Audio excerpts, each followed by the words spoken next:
Buenas tardes. Agradecemos poder contar hoy aquí con nosotros, con un compañero y amigo de esta nuestra casa, el profesor Ricardo García Manrique. El profesor Ricardo García Manrique es catedrático de Filosofía del Derecho de esta universidad, la Universidad de Barcelona. Es licenciado y doctor en Derecho por la Universidad de Alcalá de Henares, con la tesis Los derechos humanos, Los derechos humanos en la filosofía jurídica española 1939-1975. Ha sido profesor en las universidades de Alcalá de Henares y en las universidades Carlos III de Madrid, ESADE Ramón Llull y actualmente en la Universidad de Barcelona desde el año 2003.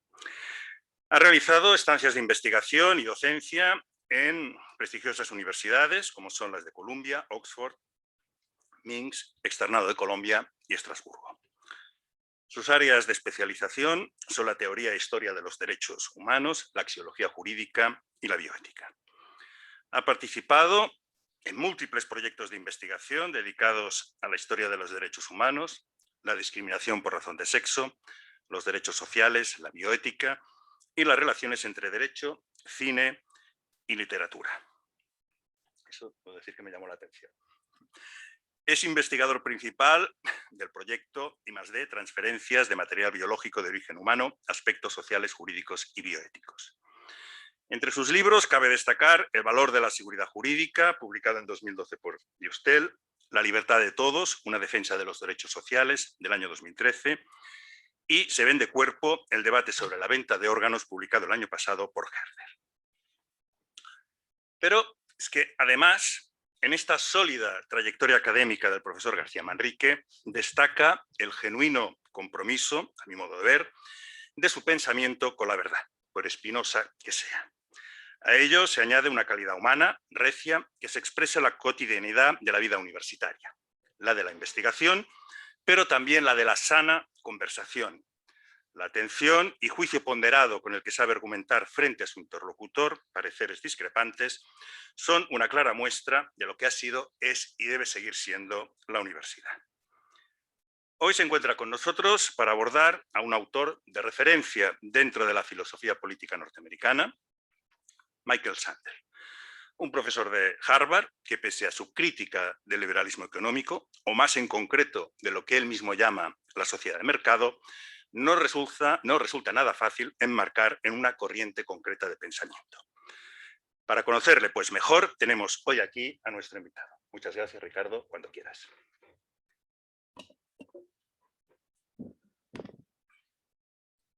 Bueno, pues muchísimas gracias, Marc, por esta generosísima y amabilísima presentación.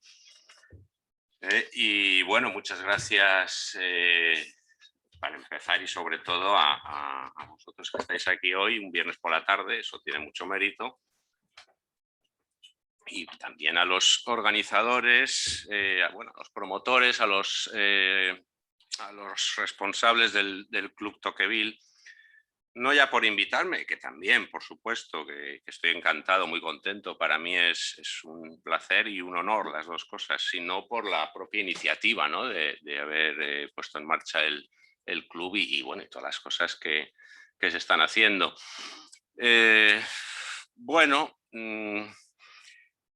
dicen que una vez don Enrique Tierno Galván estaba en su despacho y le llegó un alumno que acababa de licenciarse, supongo que en Derecho, porque Tierno Galván era catedrático de Derecho Político, y le dijo que quería hacer una tesis doctoral sobre Tocqueville. Y entonces, pues don Enrique le dijo, mire, tiene ahí en esta estantería, coja La democracia en América. Entonces el alumno la cogió, abra por donde quiera usted, por donde quiera. Abrió, lea un párrafo, leyó un párrafo y le dijo don Enrique Tierno Galván, sobre ese párrafo puede usted hacer una tesis doctoral. Y entonces yo pues he hecho varias veces la prueba también, y casi siempre funciona, casi siempre funciona. Así que me parece que eso habla muy bien del autor de ese libro y también del buen criterio, ¿no? de los que pusieron el nombre al club. Yo recuerdo haber leído La democracia en América en 1995, en el verano de 1995, y me impresionó mucho ese libro. Yo lo recomiendo. Es largo, pero merece mucho la pena. El estilo, la agudeza, ¿no? Y bueno, en otro orden de cosas, los recuerdos que escribió Tocqueville sobre la Revolución Francesa de 1848 son también espléndidos. Se le ve ahí ya la cosa más conservadora, ¿no? Más el miedo a perder la posición seguramente privilegiada de la que él gozaba. Y bueno, pues yo creo que está bien leer los souvenirs de Tocqueville al lado de los textos que Marx escribió sobre esa misma revolución. Y es increíble, ¿no?, cómo coinciden los dos desde posiciones ideológicas tan distintas, ¿no?, en detectar, ¿no?, el sentido de lo que está pasando. Y no es menor tampoco mi satisfacción, por eso digo, de hablar en el Club Tocqueville, ¿no?, porque es un autor al que yo respeto y admiro mucho. Pero bueno, no es de Tocqueville de quien vamos a hablar hoy, sino de Michael Sandel, que es, bueno, podemos decir, uno de los protagonistas de una de las batallas que se han desarrollado a lo largo del tiempo y que todas juntas pues, son una especie de guerra, ¿no?, filosófica, claro, filosófica, entre lo que podemos llamar de momento la deontología, el pensamiento deontológico y el pensamiento teleológico. Y en esa guerra o en esta última batalla, bueno, pues Sandel desde luego integra las filas del ejército de la teleología, vamos a decirlo así, el ejército republicano, podríamos decir también, aunque algo diremos después sobre eso. Y bueno, pues ocupa o ha llegado a ser uno de los oficiales de alta graduación, ¿no?, de ese ejército. Su bautismo de fuego pues, tuvo lugar en un asalto que se intentó a una de las últimas grandes fortalezas, ¿no?, del ejército liberal deontológico, que es la teoría de la justicia de John Rawls, que se había publicado en 1971. Y de hecho el primer libro de Sandel, que deriva de una tesis doctoral que él presenta en Oxford, pues se publicó en 1982 y es básicamente un análisis perdón, crítico, muy detallado, en un estilo analítico, pero muy asequible, o bastante asequible, es de ese libro de Rawls. Bueno, ¿cuál es, para sintetizar, o si se puede sintetizar en una sola frase, qué es lo que yo creo que representa Sandel en la filosofía política contemporánea? Bueno, yo diría que Sandel lo que pretende es dar una nueva interpretación o buscar una interpretación más adecuada a nuestra práctica política, a la práctica política realmente existente en nuestros países, en el suyo desde luego, y en el nuestro también, en los países occidentales, lo que podemos llamar la democracia constitucional. Es decir, él parte de dos premisas. Una es que nuestra práctica política es una buena práctica política, es apreciable, y la segunda premisa es que puede ser interpretada mejor. Es decir, hay una interpretación dominante, vamos a llamarla liberal, aunque este término, bueno, es muy problemático, pero vamos a llamarla liberal. Y entonces Sandel lo que cree es que merece la pena reinterpretar nuestra práctica, es decir, no alterar esa práctica, no sustituirla por otra, sino reinterpretarla para que sea más fiel o satisfaga mejor sus propios ideales. Esta, diría, es la posición de Sandel. Y bueno, digamos que uno de los conceptos básicos que resumen o que orientan esta interpretación que propone Sandel es el concepto del telos o del pensamiento teleológico, que en principio, digamos, es anatema, vamos a decirlo así, para la otra corriente, para el otro ejército, el ejército liberal, el ejército de la deontología. Todo esto espero que se pueda ir aclarando a lo largo de mi intervención. Para entender desde el principio de qué estamos hablando y cuál es la relevancia práctica, yo voy a recurrir al estilo del propio Sandel, que es el de contar una historia concreta, y a partir de esa historia, bueno, pues sacar consecuencias y luego ir de abajo a arriba. En vez de ir de arriba a abajo, vamos a ir de abajo a arriba. Él cuenta muchísimas en sus libros, que son, para lo que es el género de la filosofía política, pues son libros bastante amenos, muy asequibles. Cuenta muchas historias del debate político norteamericano y muchas historias con un sentido claramente, bueno, con historias judiciales, digamos, casos judiciales. Entonces yo digo, bueno, voy a ver si nosotros tenemos algún caso de ese tipo que nos pueda ayudar. Y entonces yo he encontrado dos, seguro que habrá mejores, pero bueno, he encontrado dos que son los siguientes. Voy a perder unos minutos en eso que creo que merece la pena. En los años 80 del pasado siglo, nuestro Tribunal Constitucional tuvo que determinar si una prohibición que contenía el reglamento penitenciario, una norma que contenía el reglamento penitenciario entonces vigente, podía constituir un trato degradante. Entonces, la norma era la siguiente, decía, para aquellos reclusos que estén clasificados en primer grado, es decir, los más peligrosos o los que se portan mal, pues se les privará del derecho del vis a vis. El vis a vis, por si hay alguien que no lo sepa, que serán pocos, es el derecho que tienen los reclusos a mantener una relación íntima con su pareja, pues no sé si es una vez al mes o cada 2 meses, de vez en cuando. Bueno, había un grupo de reclusos, los peores, digamos, los más peligrosos, etcétera, que no tenían este derecho.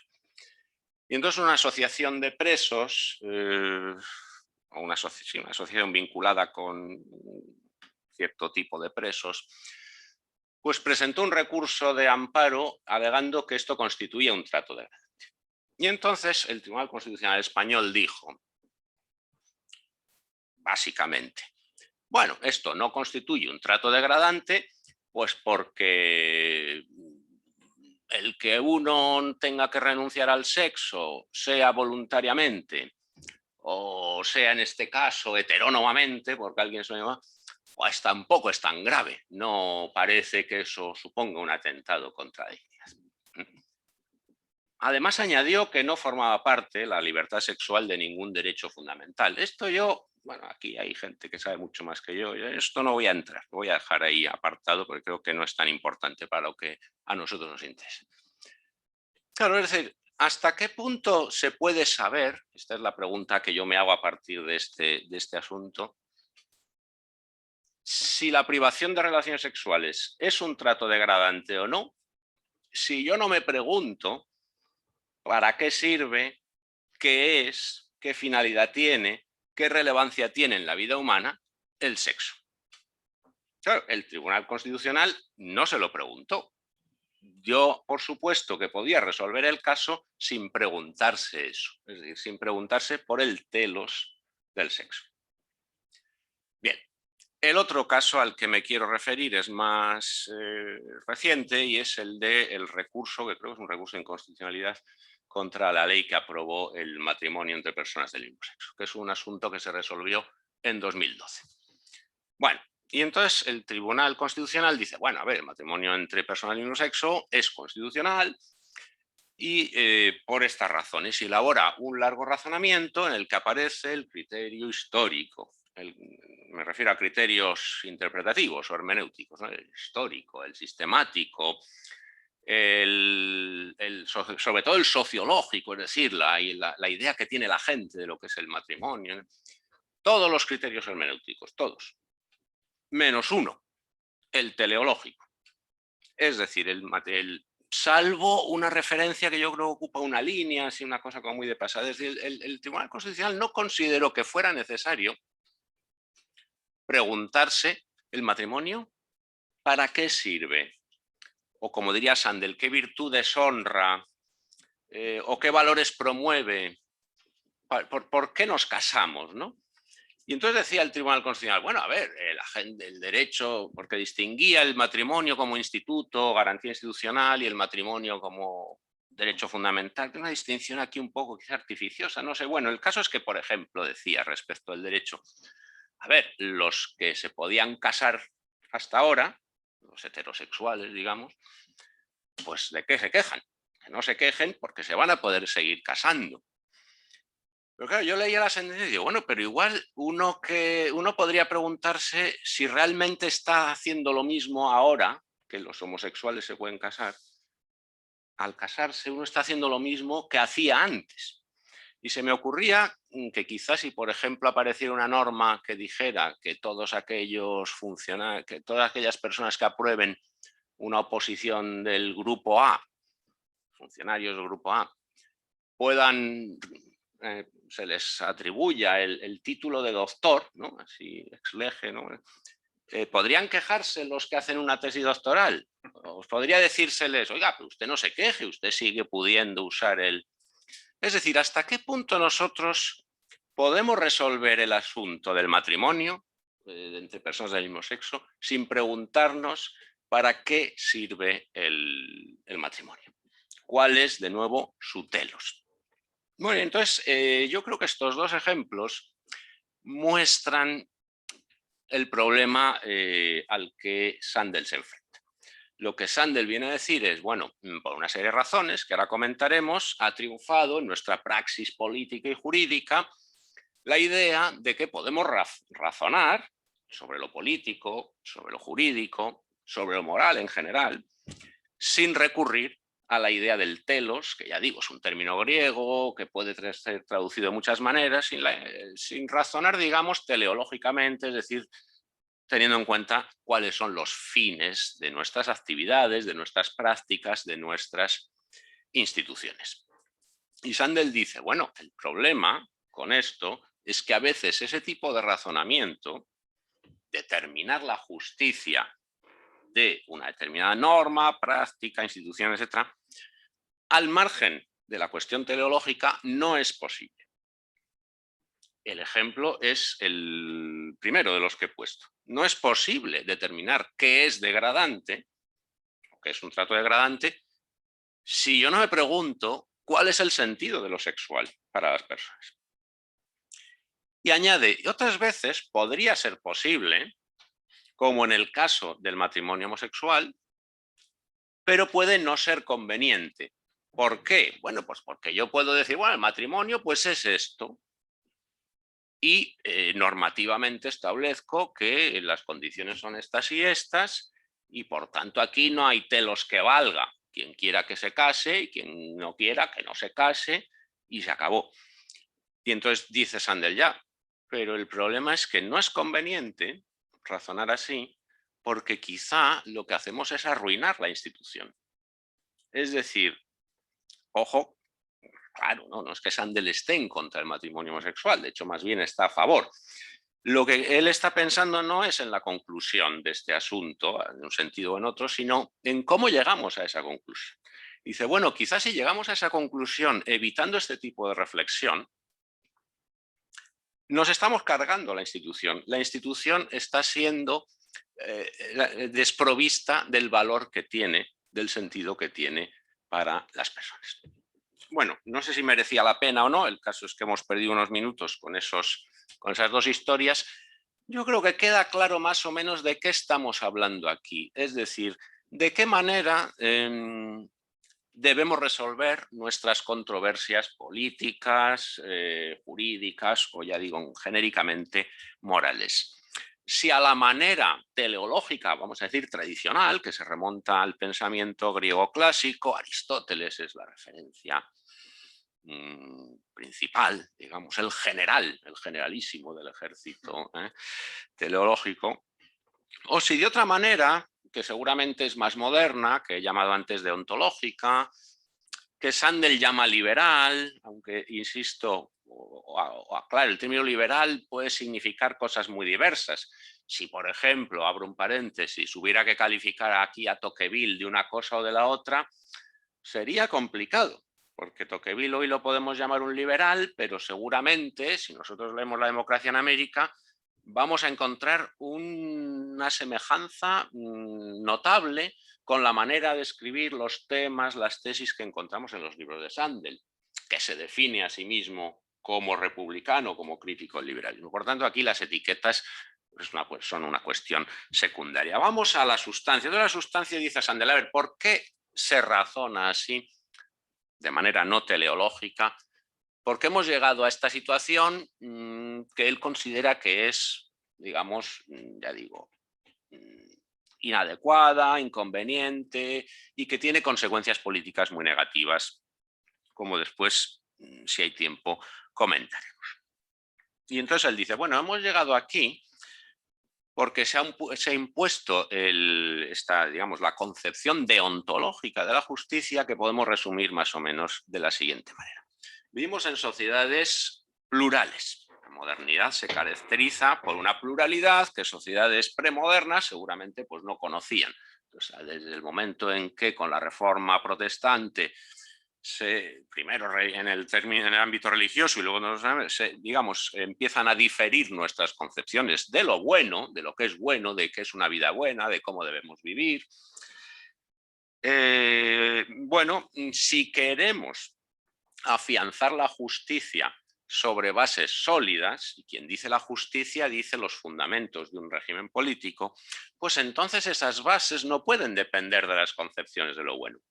Porque las concepciones de lo bueno de los ciudadanos que integran una comunidad, una sociedad, son plurales, son divergentes y aún más son inconmensurables o incomparables. Es decir, no podemos saber realmente, no tenemos elementos para saber qué concepción de lo bueno, si es mejor ser católico o ser protestante, si es mejor ser socialista o ser conservador.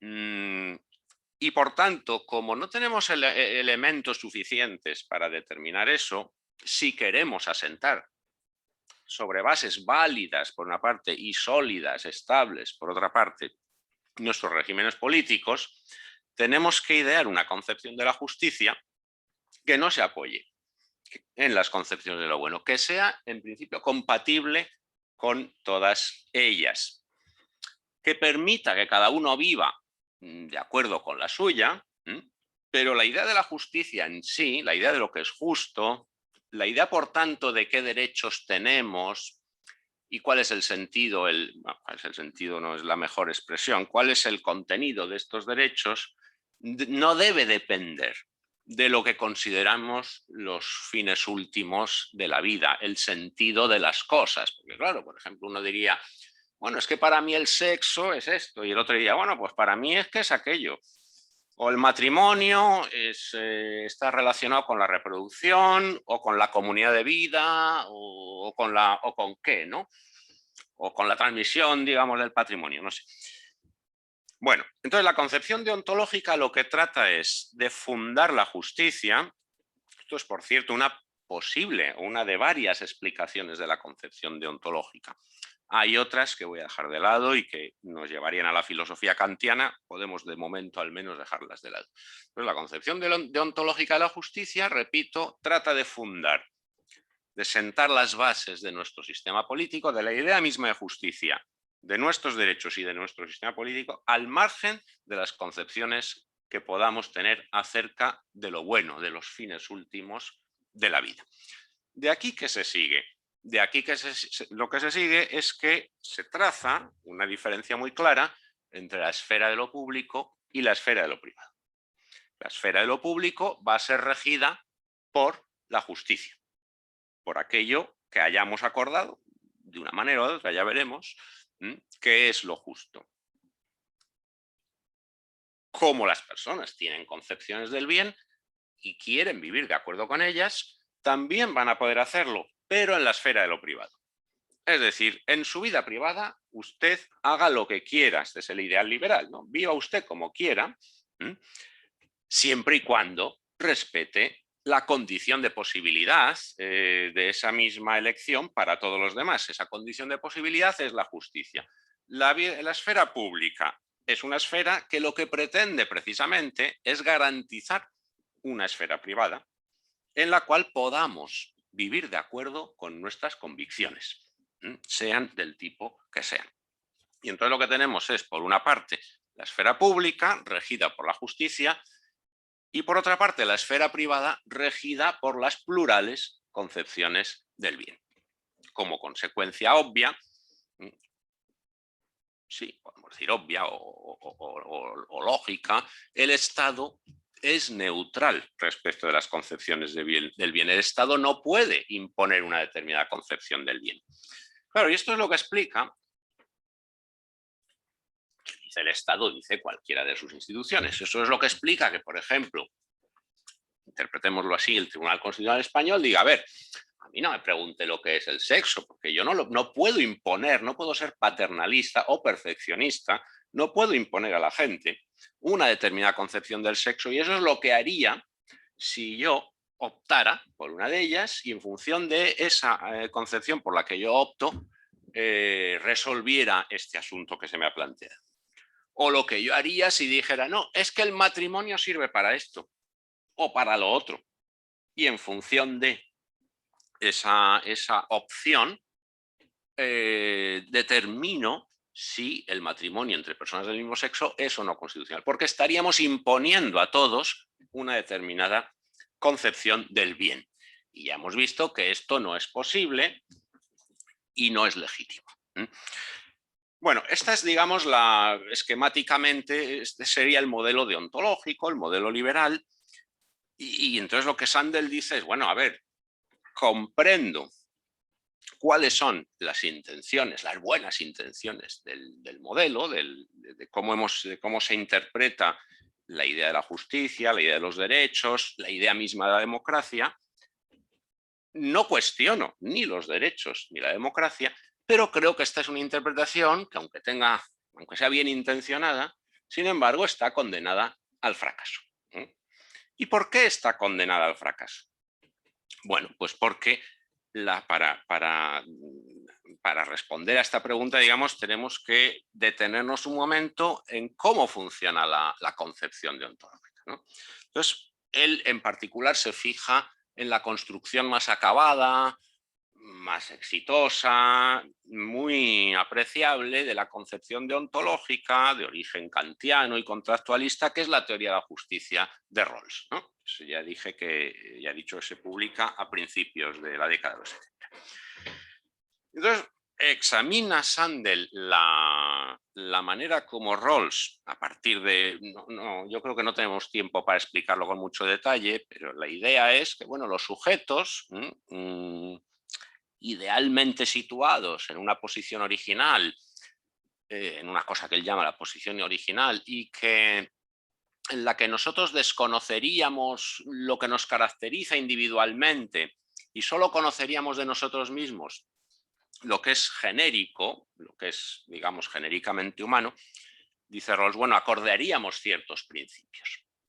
El principio de un conjunto de derechos fundamentales iguales para todos y el principio de que debe existir igualdad de oportunidades y solo pueden legitimarse las diferencias socioeconómicas en la medida en que beneficien a los que están peor. Es decir, la gente acordaría en esa posición idealmente original, ¿no? Esa posición original, que como realmente no sabemos qué suerte vamos a tener en la vida, si nos van a tocar unos talentos físicos y mentales, vamos a nacer una familia u otra, bueno, pues realmente nadie se merece lo que tiene, sino que ha sido la suerte de la vida. Por tanto, como uno no sabe qué suerte va a tener, lo justo es que, bueno, puede haber una cierta diferencia, poca, siempre y cuando esa diferencia sirva para estimular los talentos, pero beneficiando a los que están peor, ¿no? Dice Rawls. Y entonces el resultado es, vamos a decir, la justificación de lo que podríamos llamar un estado social fuerte, un estado social avanzado, que Rawls es lo que tiene el término liberal. Resulta que para los norteamericanos, los liberales normalmente son gente de izquierdas. Desde luego Rawls nosotros lo calificaríamos, ya digo, como un hombre más bien socialdemócrata, una especie justifica una especie de socialdemocracia fuerte, ¿no? Se puede no estar de acuerdo con Rawls en cuanto al contenido de los principios. Y entonces Sandel dice, a ver, yo desde luego estoy de acuerdo. Es decir, el contenido sustantivo de los principios a mí me parece bien. Los derechos fundamentales garantizados para todos por igual. Y luego, bueno, pues un arreglo de la economía y de las posiciones sociales tal que, bueno, pues nadie quede atrás, todo el mundo en un régimen de igualdad de oportunidades y de satisfacción de las necesidades básicas, y etcétera, pues bueno, reducir la igualdad, la desigualdad realmente existente, pues de una manera considerable. Pero, ¿qué problema veo yo? Por eso digo que aquí el problema no es de qué modelo, o sea, de qué modelo en el sentido de qué derechos, sino cómo lo justificamos, y si lo justificamos mal, ¿qué nos va a pasar? Y entonces Sandel dice, bueno, en primer lugar, realmente en la posición original, esos sujetos desvinculados de sus fines, que no saben realmente, desconocen todo lo que es personal, ¿no? Por ejemplo, qué talentos van a tener, en qué familia han nacido, pero también desconocen cuáles son sus concepciones del bien, porque claro, fijaos, las concepciones del bien, hemos dicho, como son plurales, entonces quiere decir que son personales, pero en la posición original uno desconoce todo aquello que sea personal o individual, ¿no? Y entonces dice Sandel, ya, pero es que en esa posición o desde ese punto de vista, usted no puede obtener esos principios. Usted no puede obtener esos principios porque ¿cómo determinaría, por ejemplo, el catálogo de los derechos fundamentales? Es decir, ¿por qué es importante, pongamos por caso, la libertad de expresión y no sé, la libertad de fumar? ¿Por qué es importante la libertad religiosa?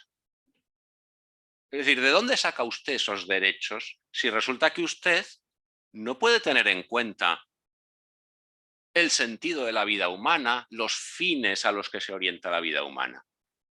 ¿Cuál es la base para deducir esos derechos? Ya digo, esos derechos y no otros. Esos derechos y no otros. Porque evidentemente el catálogo de los derechos fundamentales lo que hace es seleccionar determinados aspectos de la libertad y protegerlos de manera especial, pero determinados aspectos de la libertad. Entre esos aspectos, no sé, el derecho a andar en coche, pues no está entre esos derechos. Pero la inviolabilidad del domicilio, sí. ¿No? Bueno, pero ¿por qué? Entonces, la primera crítica, digamos, que le hace Sandel a Rawls es esa.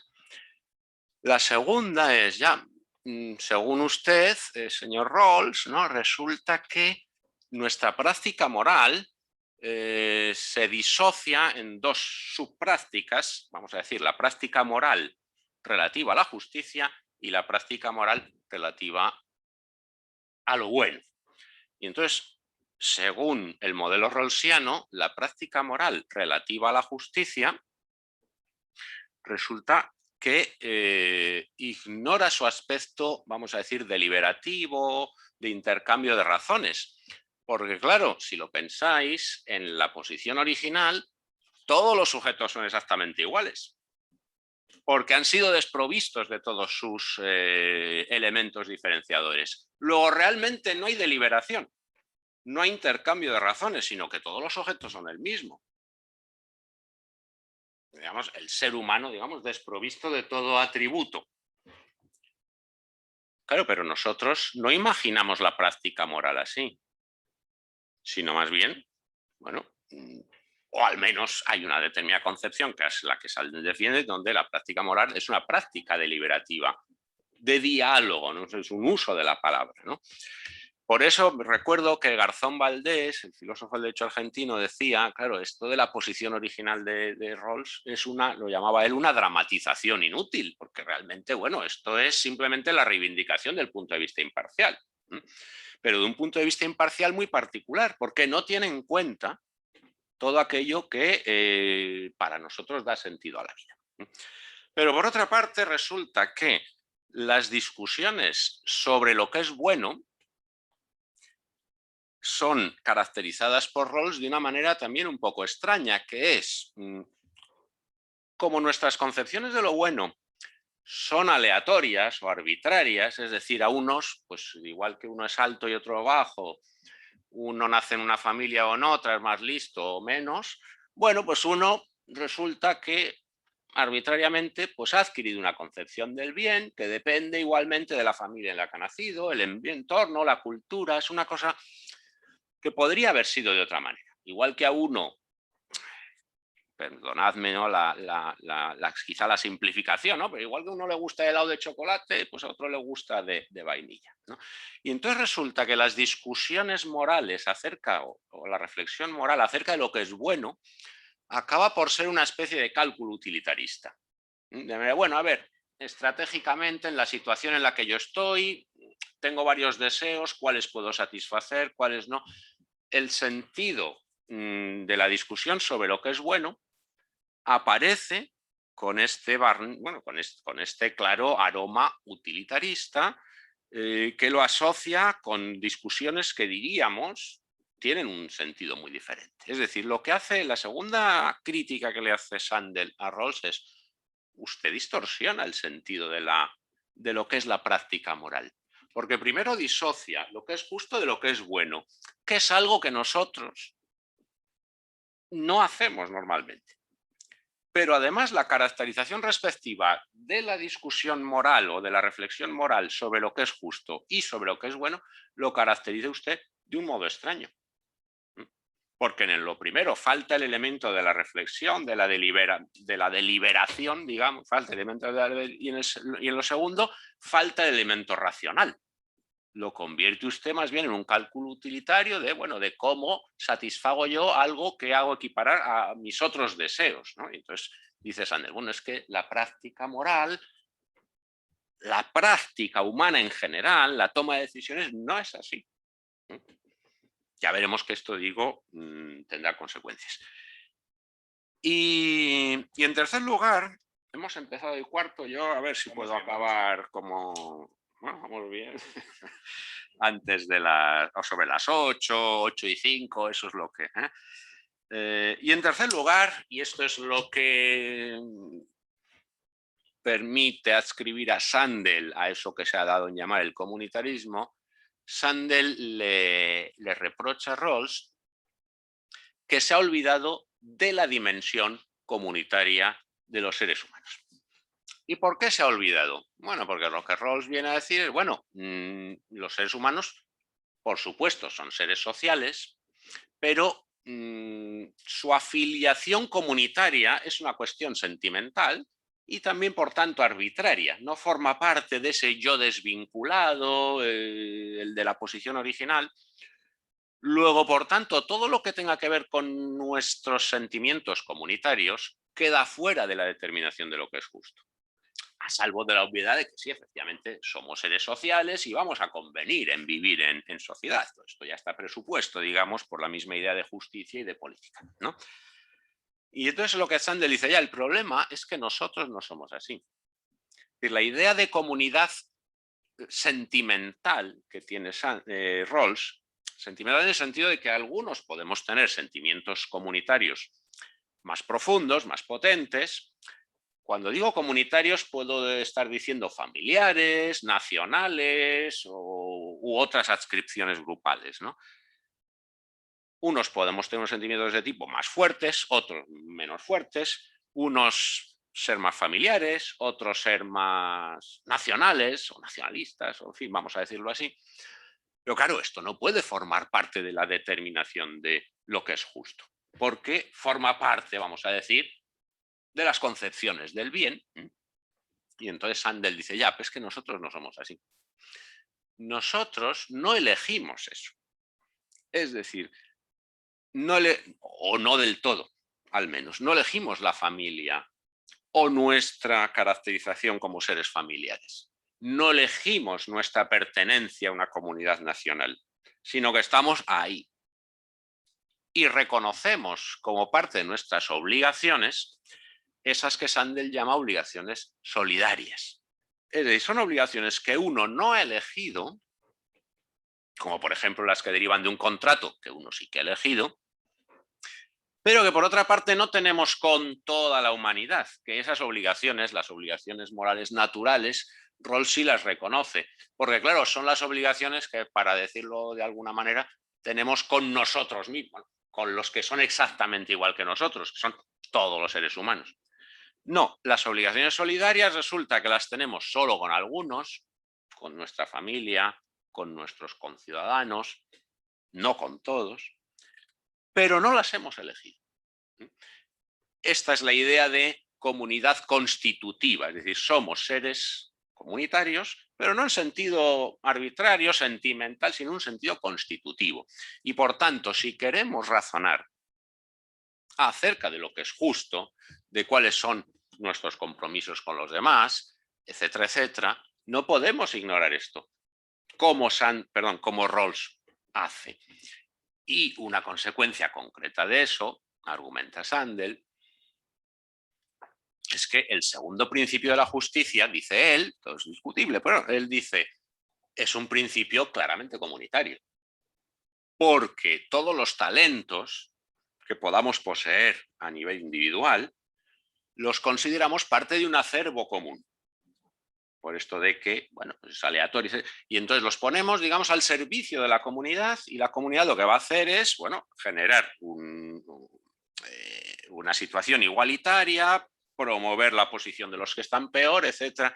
Y entonces Sandel dice, a ver, esto, claro que hay que elegirlo, yo estoy de acuerdo, pero esto solo lo elegimos en tanto que somos seres constitutivamente comunitarios. Si usted niega el elemento comunitario de los seres humanos, entonces usted no puede derivar este principio.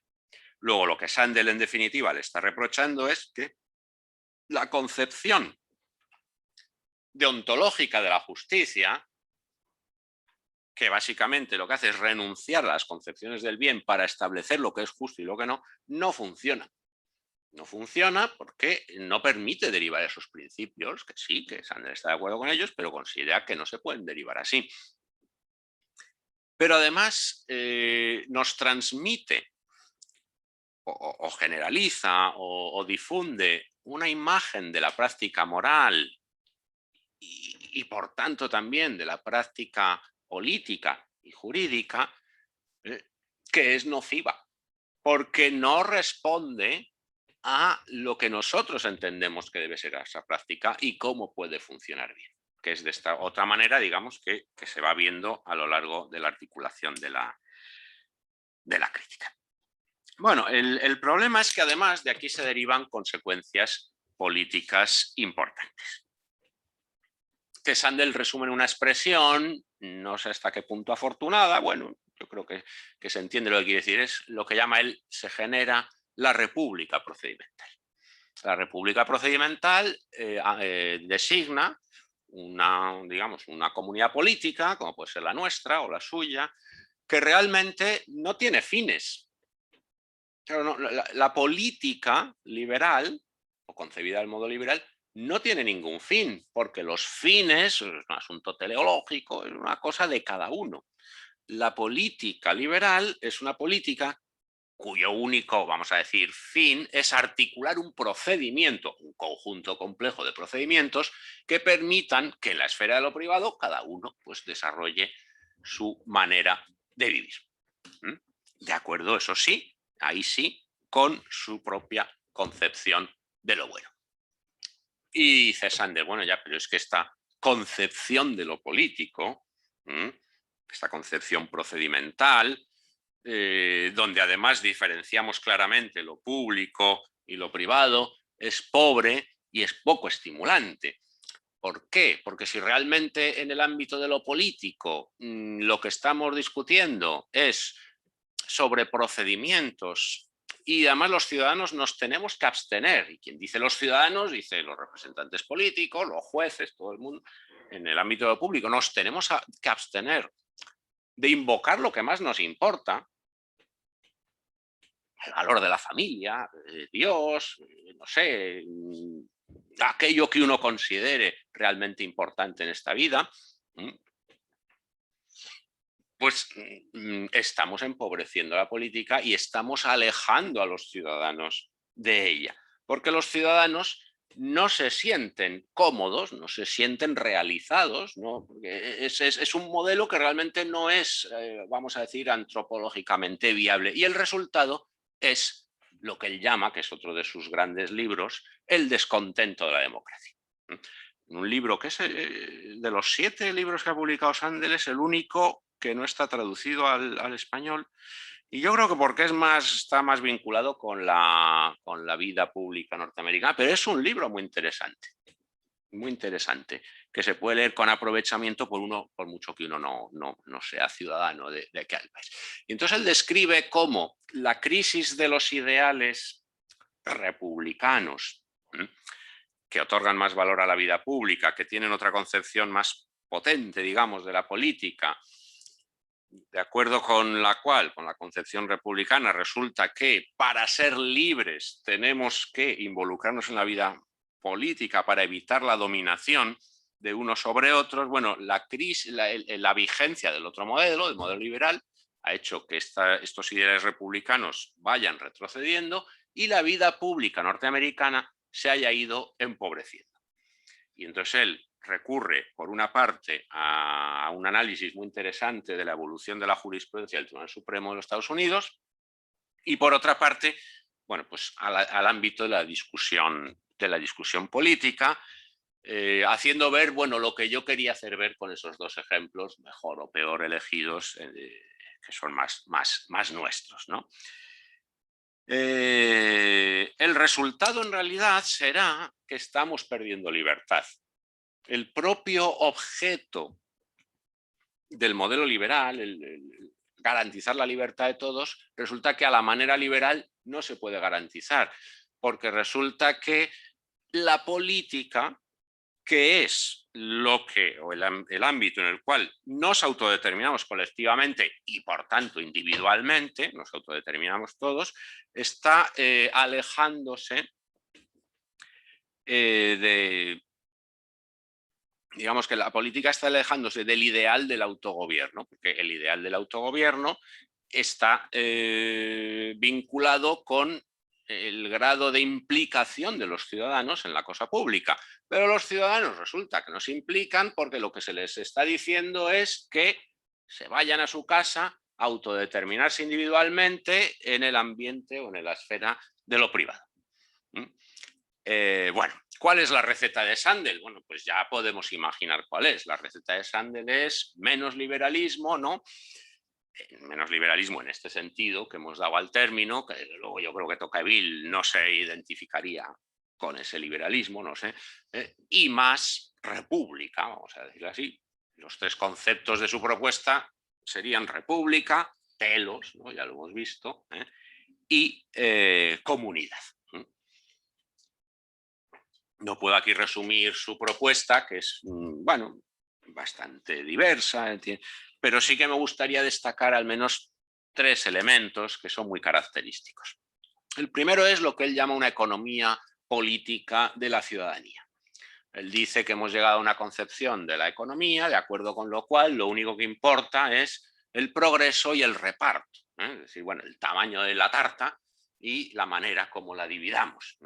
Son los ideales de la economía contemporánea. Y él dice, bueno, pues que hay también una dimensión de la economía, es lo que llama economía política de la ciudadanía, que es fundamental y traza muy bien, una historia muy bonita, la cuenta muy bien, como para los Founding Fathers, ¿no? A finales del siglo XVIII, los Jefferson, Madison, etcétera, para ellos era esencial diseñar o definir un tipo de relación económica que fuera compatible y promoviera la autodeterminación individual y colectiva. Es decir, había una serie de relaciones entre, según ellos y según Sandel, entre el modo como se organizan las actividades económicas, vamos a decir, las actividades laborales, ¿no? Y el tipo de ciudadano que eso genera. Y entonces, bueno, lo que dice Sandel es recuperemos eso. no nos preguntemos solo por cuál debe ser el salario mínimo, que también es importante, preguntémonos por cuál es el sentido del trabajo, cómo se debe organizar, qué tipo de relaciones debe haber dentro de la empresa o de la fábrica. Es decir, evitemos que, o preguntémonos si no hay que convertir a las empresas, vamos a decirlo así, en parte de la República también. Volvamos a la economía política de la ciudadanía. No nos quedemos simplemente con una economía, vamos a decir, de tipo técnico, productivista, que como mucho lo que garantiza es, bueno, un reparto más o menos igualitario de sus resultados, ¿no? Una segunda propuesta que a mí me parece muy interesante también es la que él llama la de los límites morales de los mercados. Donde aquí la teleología, también en el otro caso, porque en el primer caso, claro, ¿qué sentido tiene el trabajo? Esta es una pregunta que, por ejemplo, la izquierda contemporánea, salvo excepciones, no veo yo que se haga mucho. ¿Qué sentido tiene el trabajo? ¿Para qué trabajamos? ¿Cómo debemos orientar esa actividad? ¿Qué fines debe buscar? ¿Y cómo está conectado eso con la construcción de ciudadanos, ¿no? Bueno, en segundo lugar dice Sandel, a ver, no todo se puede comprar, eso es otro de sus libros, ¿no? Lo que el dinero no puede comprar. Sandel dice, bueno, a ver, ¿acaso no podemos pensar que el poner precio a las cosas podría degradarlas? Por ejemplo, al sexo, por ejemplo, a la maternidad, por ejemplo, al lugar que ocupamos en una cola, ¿no? Bueno, pone ejemplos de todo tipo. Muy interesante y muy fértil. No me quiero extender porque no me quiero pasar ya, si acaso después. Y una tercera propuesta que hace él, que a mí también es directamente la promoción de la virtud cívica, el impulso de la ciudadanía. Es decir, bueno, a ver, nosotros somos seres que tienen un ámbito privado, pero somos ciudadanos también. Y esto tiene que tener un contenido. Esto no consiste en pagar los impuestos y votar y luego gozar de los... No, esto es algo más. Y a mí el ejemplo que más me gusta y que además a mí me hizo cambiar de opinión, que está bien, se puede cambiar de opinión en esta vida, es posible, y yo cambié. Él dice, a ver, hemos optado por el ejército profesional. Y él dice, pues muy mal, porque esto de defender a la patria, vamos a decirlo así, si es que hay que defenderla, que eso es otro tema. Dice, bueno, si hemos optado por tener un ejército, vayamos todos. El ejército de antes, el de la mili, ¿no? El del ejército de ciudadanos, el ejército de la Revolución Francesa. Es decir, hay cosas que no se pueden subcontratar, sino que tiene que hacer uno mismo, como lo del jurado, como lo del votar y como lo del ejército, ¿no? Entonces, él propone otra serie de medidas para, digamos, civilizar en este sentido a los sujetos tan privatizados. Y yo creo que con esto ya nos da una idea de por dónde van los tiros de la propuesta de Sandel. Que, por cierto, no tiene por qué verse como conservadora. De hecho, yo diría que Sandel, ya lo he dicho antes, es un hombre más bien de izquierdas, ¿no? Pero por razones que ahora me ahorro, solemos asociar la teleología, quizá por la tradición escolástico-tomista, etcétera, con posiciones conservadoras. Él dice, no necesariamente. Una ética de la virtud, una ética aristotélica, no tiene por qué ser una ética conservadora. No se trata aquí de conservadores y progresistas. Lo que aquí se solventa es otra cosa, ¿no?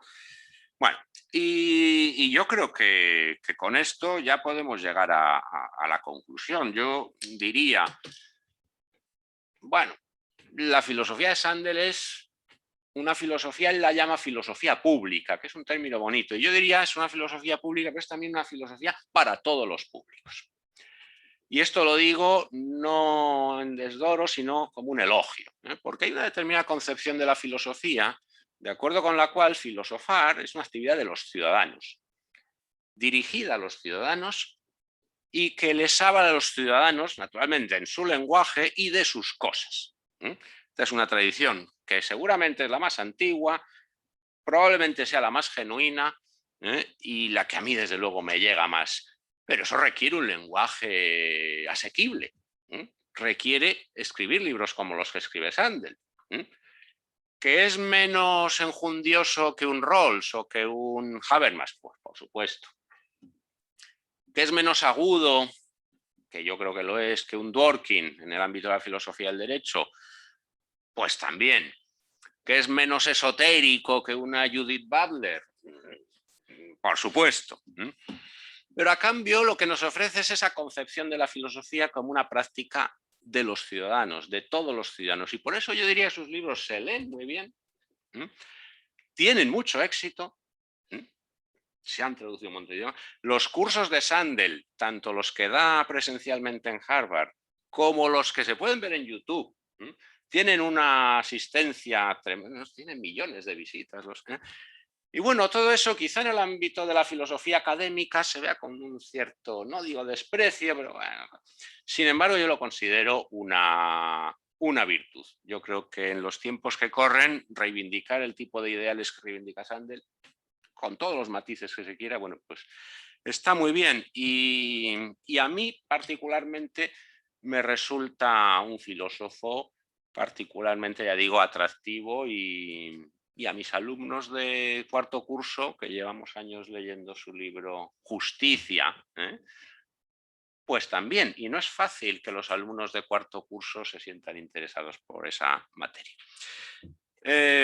Bueno, yo creo que con esto puedo dar por concluida mi intervención y quedo a disposición del público por si hay ocasión de tratar con más detalle alguna cuestión. Muchas gracias.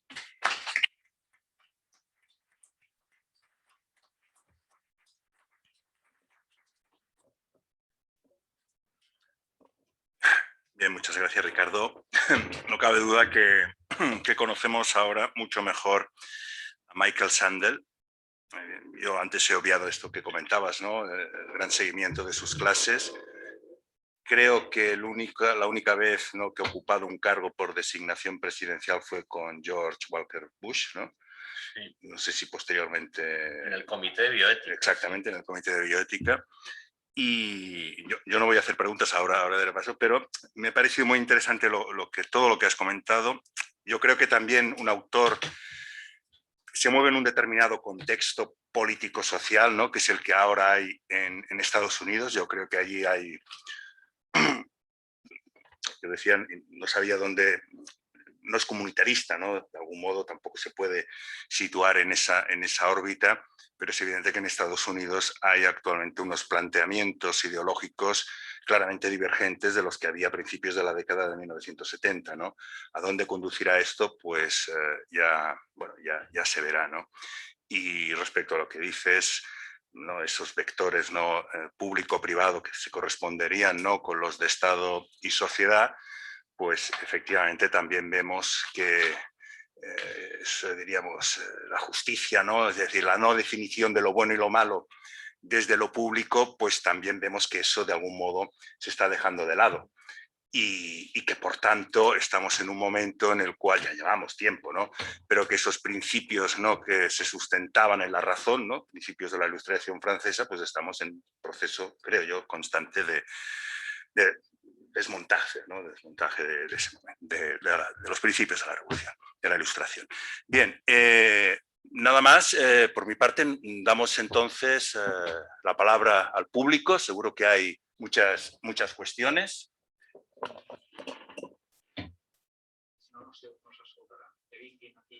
Ah, sí, perdón. Sí, os acercáis, por favor, sí, cerraremos el micro, os acercáis allí. A la mesa del opositor. Sí, exacto. Espera, lo que pasa es que hay dos micros abiertos.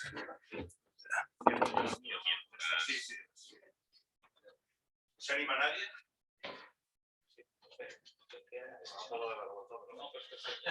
Venga, que estamos aquí entre amigos, no hay que tener vergüenza. Estamos en casa. No puedo, bueno, se me jodó si no me... Es que, bueno, buenas, no sé si presentarme o... Bueno, fui uno de sus alumnos de este año de Filosofía del Derecho. Sí, bueno, soy Albert López.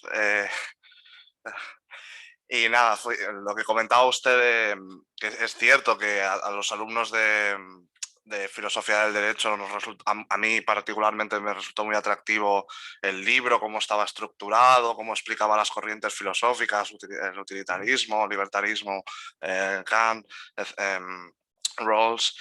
Y nada, yo, claro, cuando me explicaba lo del ejército profesional, me ha venido a la cabeza instantáneamente el debate que tuvimos en clase del ejército profesional, porque salió el señor, ¿cómo se llama? El Martín.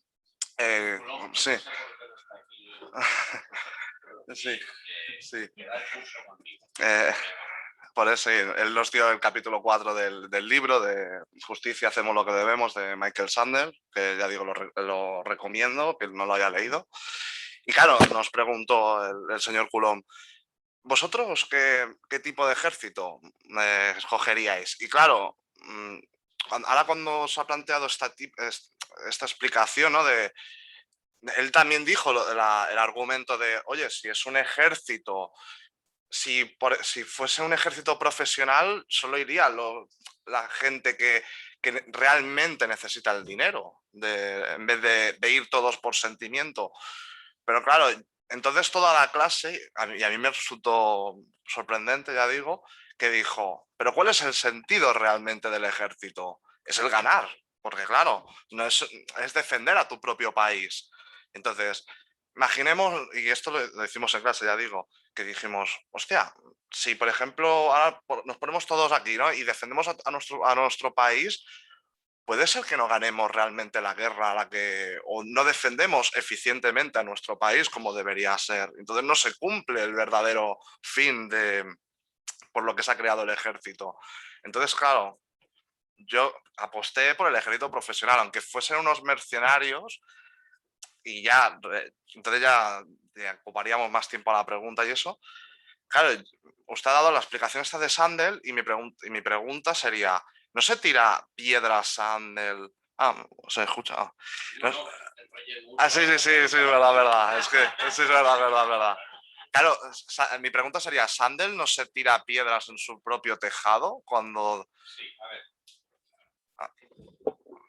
No, a ver, muchas gracias por estar aquí hoy, te lo agradezco mucho y por tu pregunta. No, bueno, pero es una manía que todos nos tendemos a liar un poco, pero la respuesta mía va a ser muy, muy corta. Claro, realmente aquí nosotros no podemos ahora entrar en el debate concreto, sino lo que Sandel nos está diciendo es, bueno, a ver, reflexionemos sobre si una comunidad puede subsistir sin el compromiso de todos sus miembros. Un compromiso directo, personal. Y entonces él lo que ya no vamos a entrar en el caso concreto, él pone ese caso. A nosotros ya no nos debe interesar tanto ese caso, sino la idea que está detrás. La idea que está detrás es una idea que es muy vieja, que es la idea de los griegos, que cuando había que ir a la guerra iban todos también. Claro, y como el caso de Esquilo, ¿no? Que según parece dijo, a ver, en mi epitafio no pongan gané la competición esta de Lagón, de cuál fue la mejor tragedia del año, tantas veces, pongan luchó en maratón.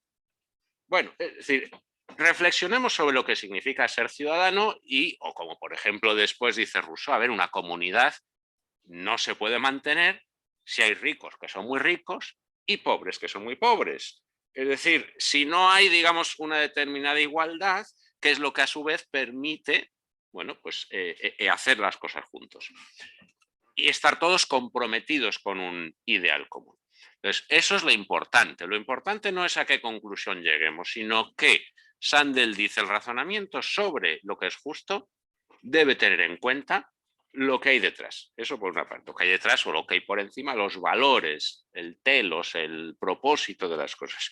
Y segundo, no hay libertad a la manera, digamos, a la constante, es decir, a la libertad de los modernos, donde la esfera política es, bueno, esa especie de república procedimental que dices, no, eso no funciona, porque se requiere la implicación personal de todos los miembros de la comunidad en el funcionamiento. Y a eso va lo del ejército profesional, pero hoy no lo vamos a resolver. A ver, es una idea muy impopular la del ejército profesional hoy en día, pero a mí particularmente es una idea que me sedujo. Muchas gracias.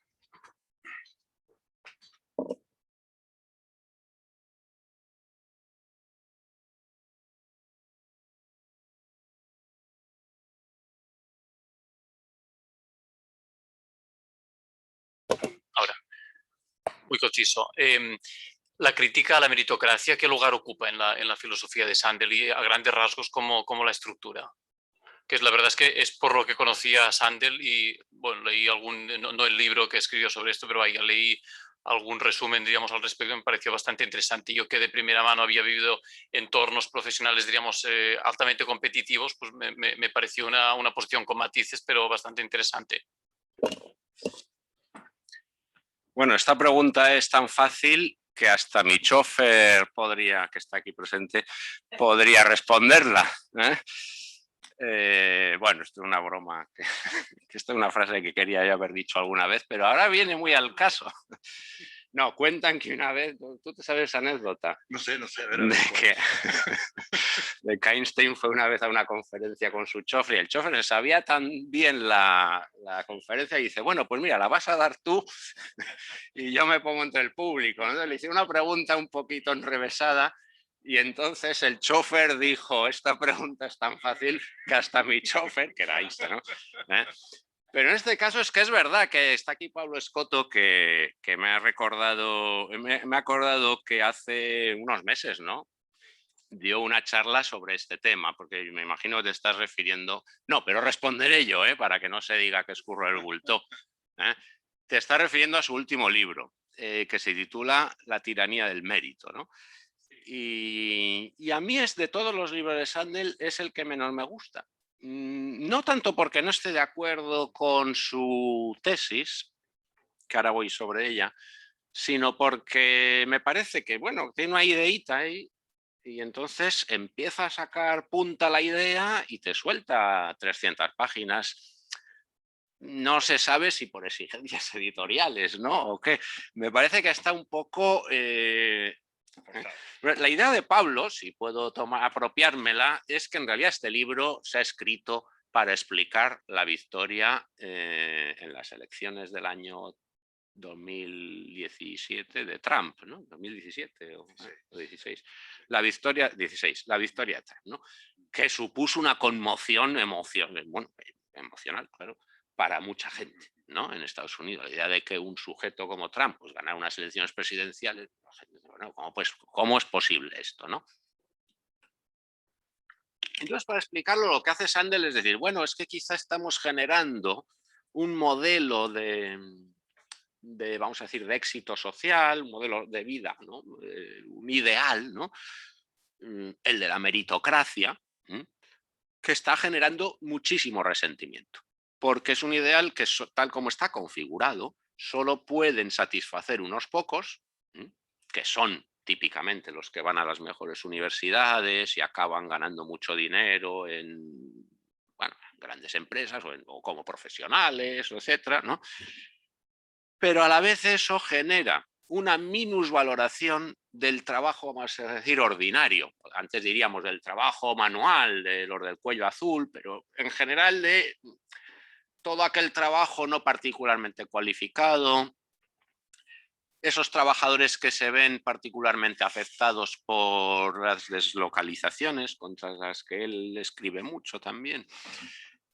Y entonces eso genera un resentimiento muy grande, dice él. Y entonces, a partir o buscando explicar la victoria de Trump, entonces él elabora esta idea de que en realidad, aunque la idea del mérito que él reivindica, por ejemplo, frente a Rawls, ¿no?, en general, es una buena idea, tenemos que reconfigurar, repensar nuestra idea del mérito, que no tiene por qué estar ceñida, bueno, pues a un primer momento de acceso a las universidades de élite y luego a ocupar una posición socioeconómica de poder, sino fíjate que en el fondo está aquí latiendo estas ideas, ¿no?, de que tenemos que formar una comunidad de iguales o de relativamente iguales, donde se reconozca el valor de cada actividad, el telos, ¿no?, el sentido de cada actividad, donde los ciudadanos no se sientan de segunda o desplazados o fracasados, ¿no? Esta es su idea. Entonces yo diría, a ver, ¿lleva razón Sandel? Hombre, pues si esto es así, que quizá en Estados Unidos lo sea más que aquí, aunque aquí también, ¿no? Bueno, pues sí. ¿Cómo se combate esto? Es otra cuestión. Pero que lleva razón, Yo creo que sí. Es decir, una comunidad política tiene que ser una comunidad política, ya sabemos que somos diferentes, que unos van a tener en este sentido que él define con más éxito, otros menos, pero tenemos que saber valorar todas las actividades como necesarias para el bien de todos. Su lema es siempre una política del bien común, que es lo que considera que el Estado liberal no puede llevar adelante por esta idea de la neutralidad, del procedimentalismo. Tenemos una política del bien común, tenemos que ocuparnos de aquello que va a garantizar que todos estén bien, no simplemente dándoles un conjunto de derechos, sino suministrando una idea, una imagen de lo que es una comunidad justa de iguales, donde todos encuentren su lugar. Bueno, luego ya podemos entrar en detalle, solo un detalle para no extenderme mucho. Él llega a decir que las admisiones a las universidades de élite que se deben subastar, perdón, subastar no es la palabra, se deben sortear entre los que obtengan un cierto nivel, a partir de ahí ya que se sorteen, porque claro, realmente la meritocracia, y este es mi último comentario, esta supuesta meritocracia no es una auténtica meritocracia, porque resulta que aquellos que ya parten en una posición de privilegio, de determinadas zonas geográficas, determinados estratos socioeconómicos o estratos, perdón, socioeconómicos de alto nivel, son los que ocupan la inmensa mayoría de las plazas universitarias de la Ivy League, etc. O sea que en realidad lo que el discurso de Sandel es un discurso que ya lo hemos oído otras veces, que es decir, para que haya meritocracia tiene que haber auténtica igualdad de oportunidades. Y no la hay, luego es una falsa meritocracia. Pero además, incluso si la hay, tiene que ser una igualdad de oportunidades complementada con la idea de valorar lo que todos hacemos, seamos fontaneros, ama de casa, enfermera, médico o profesor de universidad. Esta es la idea suya. Y no es una mala idea.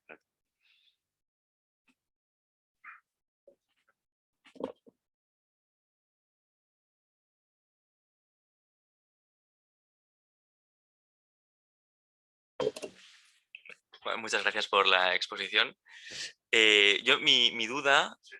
perdón, soy Oriol Rodríguez. Fui alumno suyo en el máster de Ciudadanía y Derechos Humanos. Sí. Claro, por la mascarilla. Y bueno, estoy haciendo un doctorado en Derecho Constitucional ahora mismo, bajo la dirección de Josep María Castella. Mi pregunta es, si aceptamos, digamos, la posición de Sandel de, digamos, dar cada vez más valor a lo que decida la comunidad, que el bien común pueda decidir sobre más aspectos de nuestra vida privada, ¿no? Nos pueda pedir pues, que vayamos al ejército, ¿no? que compartamos más cosas propias. ¿Dónde está la limitación o qué instrumentos o qué medidas se pueden prever para evitar injerencias sobre los bienes privados o sobre los sujetos, sobre todo que caen dentro de la minoría, ¿no? Porque mientras uno está en la mayoría de la idea del telos, está a salvo, ¿no? Pero los que quedan dentro de la minoría, los que discrepan de ese telos, ¿qué protecciones pueden tener, ¿no? en esta comunidad? Gracias. Gracias, Oriol. Ya veo que el profesor Castella ha reclutado una persona muy valiosa. Por eso he hecho yo ese gesto, pero si este era de los nuestros, del máster nuestro. Y yo que se ha ido ahí con la... Porque esta pregunta es una pregunta que tenía que hacerse. Alguien tenía que salir a hacer esta pregunta. Porque esta es digamos, una de las principales críticas que se puede hacer al modelo republicano, perfeccionista, teleológico. Sí, sí. Pues claro, hemos dicho que el modelo deontológico, o tal como yo al menos lo he presentado aquí, precisamente lo que pretende es evitar que frustremos el que cada uno, en la medida que somos seres autónomos o capaces para ser autónomos, ¿no? Que cada uno pueda vivir de acuerdo con sus ideales, ¿no? Que es muy bonito, o sea, la idea, claro. Y no es que Sandel la cuestione como tal.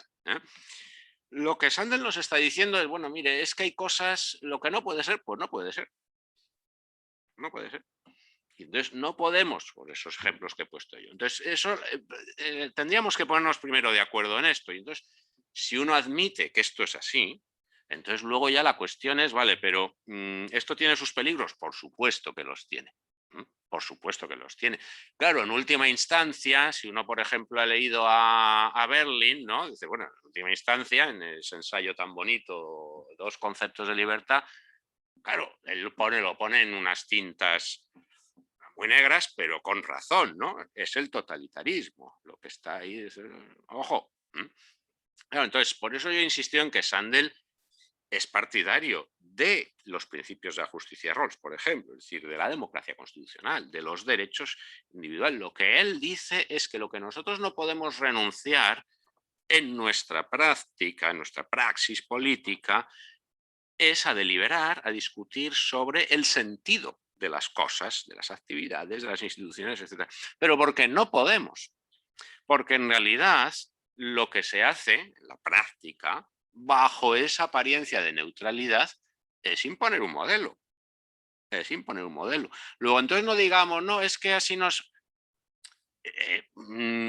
evidentemente, si se admite el matrimonio homosexual, se nos está imponiendo un modelo de matrimonio en el cual resulta que la concepción de que el matrimonio está relacionado con la heterosexualidad y con la reproducción, vamos a decir, natural, pues es una concepción del matrimonio que ha sido derrotada, con razón o sin ella. Lo que pasa es que ha sido derrotada sin decirlo expresamente y ha sido sustituida por otra que está ahí, latiendo, pero que con esta cosa de la neutralidad no se dice. Entonces se nos está dando gato por liebre. Es igual que la supuesta neutralidad de los mercados o de los intercambios. Bueno, a ver. Entonces, no podemos dar una respuesta más allá de decir, bueno, es que precisamente lo que Sandel está diciendo es, si nos acostumbramos a razonar en estos términos, la ciudadanía acaba saliendo reforzada, porque no se implica más. Y cuando la ciudadanía sale reforzada, bueno, tenemos que confiar, porque somos demócratas, en que los resultados van a ser mejores. Eso no quiere decir renunciar al sistema de, insisto, de derechos, de garantías, etc., sino simplemente darnos cuenta de que eso no puede funcionar bien si resulta que no va acompañado de una reflexión adecuada sobre el sentido de las cosas. Sandel no dice que no vayamos a discrepar. Lo que Sandel dice es que finalmente se va a imponer una concepción teleológica de las instituciones y de las prácticas. Luego, seamos conscientes de ello y tratemos de que se imponga la mejor. Y para eso lo mejor es, bueno, pues que virtuosamente, promoviendo la virtud ciudadana, el interés por lo común, discutamos sobre ello. Que esto es una crítica que ha recibido Sandel, por ejemplo, Waldron, un profesor norteamericano, también le dice, bueno, es que usted no ha tenido en cuenta suficientemente lo que en su día ya hace 200 años escribió Constant, ¿no? En 1819, cuando dice, a ver, el ideal este de la libertad de los antiguos, que es lo que Sandel está reivindicando, la libertad de la polis, pues estaba muy bien para su época. Como dice Aristóteles, la polis pues tiene que tener unas dimensiones. Si es demasiado grande, pues aquello no funciona. Entonces dice Constant, bueno, tal como es el mundo moderno, tenemos que conformarnos con otro ideal, que es el ideal de la libertad negativa, de lo público, privado, al menos, bueno, si no puedo participar activamente en la polis, bueno, pues al menos déjeme, no sea que al final la supuesta participación, la supuesta hegemonía de lo político acabe en una nueva forma de dominación. Claro, si uno mira la realidad a su alrededor, pues la verdad uno dice, que me dejen tranquilo, que ya me las ventilo yo con mis derechos, ¿no? Si uno ve la clase política que hay, el funcionamiento de las instituciones, las negociaciones para elegir los miembros de este órgano o aquel, ¿no? La influencia de las grandes corporaciones, pero lo que viene a decir Sandel es, bueno, a ver, sí, desde luego podría ser mucho peor, pero al final lo que viene a decir es, por ese camino también desagua la democracia. Esa es la tesis de su libro. La idea de que así podemos salvar la democracia es falsa. Y la idea de que podemos ser libres privadamente sin democracia también es falsa. Luego, por tanto, se trata, digamos, de afrontar el peligro. Afrontar el peligro, enfrentarnos a él y vivir de la manera más humana posible, que es siempre muy arriesgado. Pero no hay otra. Una pregunta más. Sí, Víctor.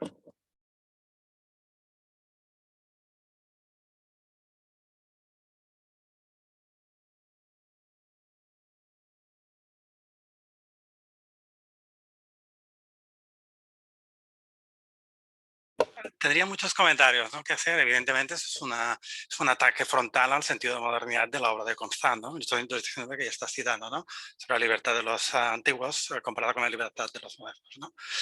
No voy a ir a eso porque eso sería muy largo de desarrollar. Mi pregunta es, ¿y qué modelo institucional acompaña todo eso?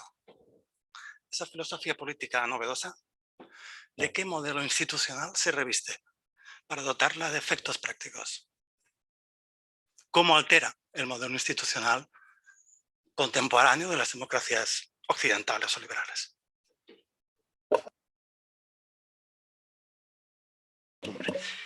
Bueno, yo creo que no está... Este es otro punto, vamos a decir, débil de la propuesta de Sandel. Bueno, ¿qué quieres que te diga? Es lo que hay.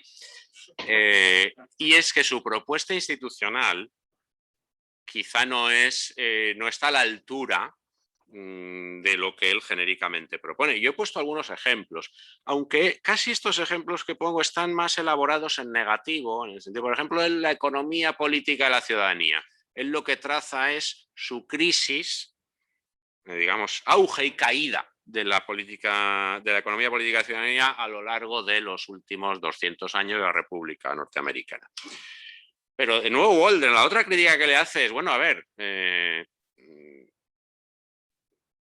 pero ¿cómo? ¿No? Sí, entonces... sí. Bueno, a ver, sí, pero ojo, él no cuestiona el arreglo, el diseño institucional como tal. Él no dice que haya que alterar significativamente el diseño institucional, sino el funcionamiento. Y a su vez el funcionamiento, él va, claro, hay gente que este lenguaje pues no le convence, le parece, hay que ir, digamos, a la revitalización de la ciudadanía.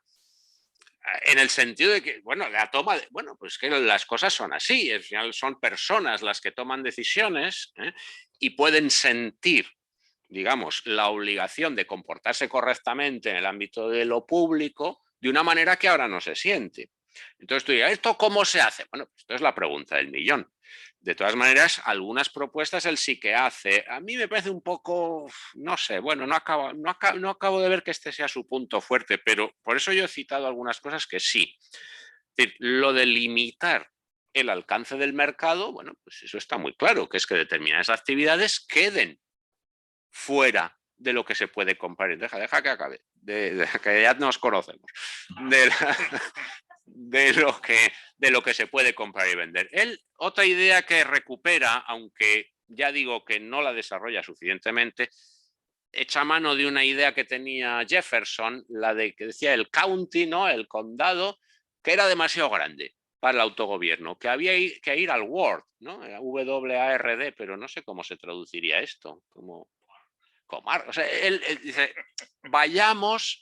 Y entonces cita a Tocqueville, por cierto, que ahora viene muy al caso, cuando Tocqueville dice The Town Hall of New England, ¿no? El Town Hall, bueno, pues ayuntamiento, no sé, y él está hablando de Nueva Inglaterra, esto es lo que hace Ciudadanos, y sin esto no hay autogobierno. Es decir, si la gente no se entrena de manera directa, esto también es muy rusoniano, dice, bueno, vale, no todo, pero al menos tengamos un ámbito de decisión autónoma, colectiva, pero directa. Democracia directa. No usa este término. Bueno, a ver, tú me has preguntado qué dice. Él dice, por ejemplo, esto. Y no es tampoco una cosa tan rara, porque, por ejemplo, nosotros podemos diseñar las instituciones para que se autogobiernen hasta cierto punto. Por ejemplo, las universidades. Por ejemplo, las escuelas, con la participación de los padres, los maestros, tal, podemos, y de hecho se hace en distintas medidas. Y otra cosa que dice él es, no sé si te va a gustar o no, pero él dice, bueno, en un mundo tan interconectado, globalizado, etcétera, tenemos que, a mí no me gusta mucho la expresión, pero él lo dice, fragmentar la soberanía. A ver, entendámoslo, en el sentido de que las decisiones se tomen en distintos niveles institucionales. Las decisiones que son relevantes, cosa que ya pasa. Y él, por ejemplo, dice, bueno, a ver, vayamos a un sistema, podríamos decir nosotros, autonómico, o en niveles donde no sea solo el Estado central, sino que haya también la comunidad autónoma, como tenemos nosotros, el municipio, la universidad, la asociación de vecinos, el Tribunal Europeo de Derechos Humanos, distintas instancias, vamos a decir, de soberanía en un sentido, si quieres, laxo o poco fino de la palabra, pero creo que nos entendemos. Lo que dice Sandel es, bueno, hay que involucrar a los ciudadanos de distintas maneras para que ese espíritu cívico, como decía Tocqueville, si no se cultiva, pues no.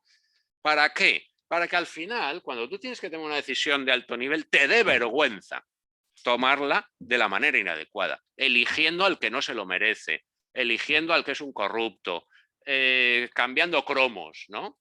Claro, el ideal, por ejemplo, republicano, sandeliano en este caso también, ¿no? Que es tan antiguo como la polis griega, ¿no? De la política, es que la política es una actividad deliberativa, no una actividad de negociación, que es más bien el modelo liberal de, bueno, a ver, los intereses privados que se representen y luego se negocie.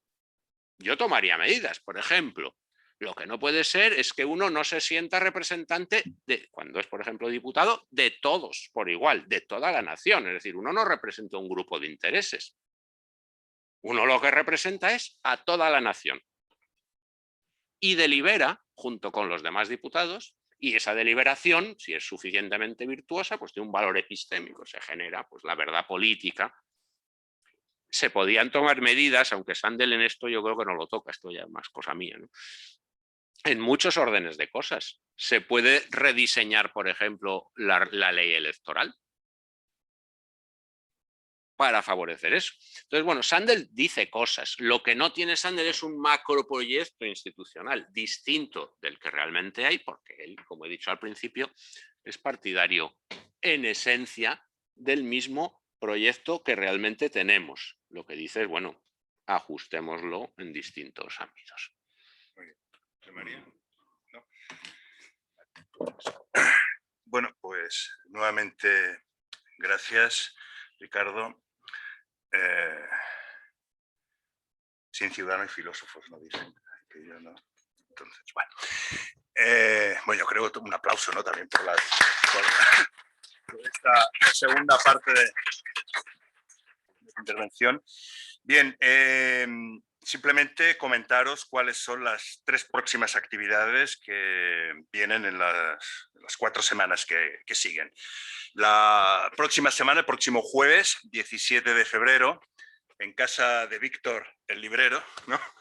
Pues tendremos la presentación del libro Los partidos políticos en la democracia, de Wilhelm Hofmeister, que es el presidente de la Konrad Adenauer Stiftung, que es de algún modo nuestro, en fin, no diré patrocinador, pero que gracias a la Fundación Konrad Adenauer podemos llevar a cabo las actividades desde el Club Tocqueville. Es el próximo jueves a las 7 de la tarde en la librería Byron. La semana siguiente, miércoles 23 de febrero, tenemos una nueva tertulia Círculo Ecuestre Club Tocqueville a las 7 de la tarde, 7:30 de la tarde, con el presidente de ACBAR, el señor Ángel Simón. Y dentro justo de pues, bueno, un mes, ¿no? Tendremos la siguiente sesión del Seminario de Pensamiento Político con Vicente de la Quintana bajo el título 3 momentos conservadores en la trayectoria de Ramón Aron. Y nada más, muchas gracias y nos vamos viendo.